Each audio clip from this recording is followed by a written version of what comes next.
Okay, I'm making masks if you want to make them at home. It's quite easy. You could get an old pillowcase. These are cut up from some old duvets from my children that they don't use anymore. So you cut up a piece of fabric this size, which is 14 inches by 8 inches. You cut it like that, and then you fold it over like that. Now, if you look along the top here, I have finished it. I have overlocked it.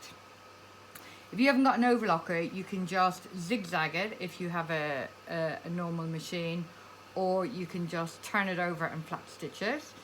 The other idea is you can just leave it cut. It doesn't matter. These are really for if you want a mask going out to the supermarket and you just want something over your face just to reduce the risk. I know they're not perfect, but they're very easy to make, and if you want to have a go, then do so. So that's that made.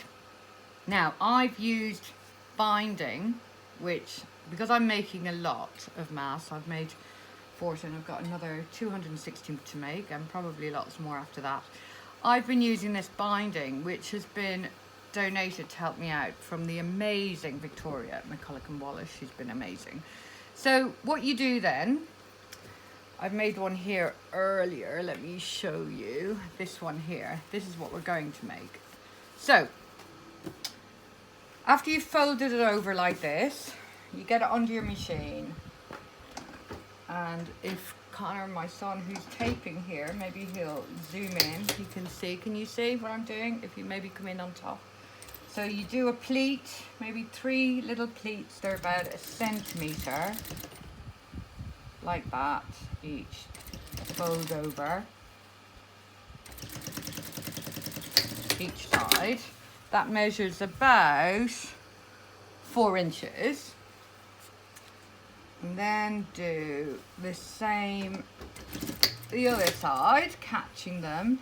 I sort of line them up. You can see, and like that. Okay, so there's your pleats. And then I take a piece of binding.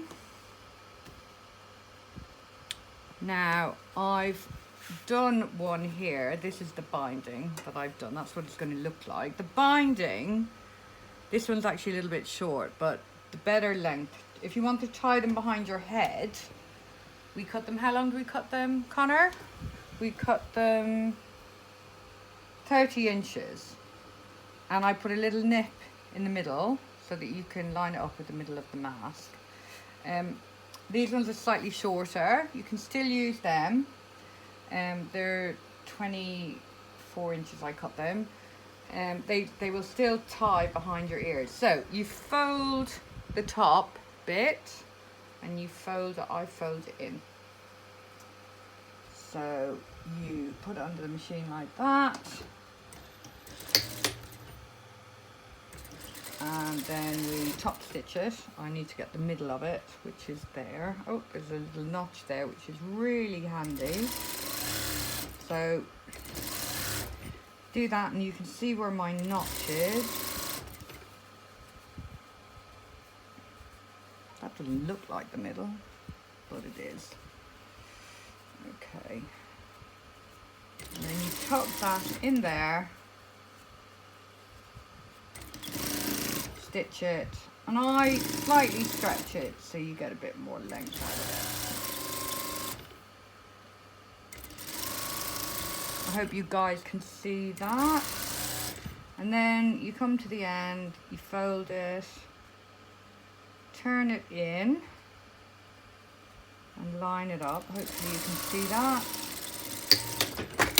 And that's a mask finished. Now you can press that.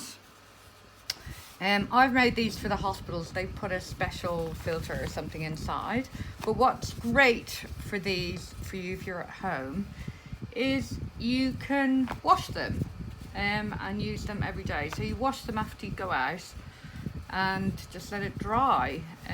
They're 100% cotton, and that's it. If you haven't got bias binding like this, you can just zigzag the side, if this is one that hasn't got a binding on yet, you could just even leave it cut, it's fine. And I was thinking about this last night. If you're really stuck for a loop, what you could do is stitch, everybody's got bobbins somewhere, put two together and stitch one here and the other one at this end, and then they loop around and you can loop them around your ears.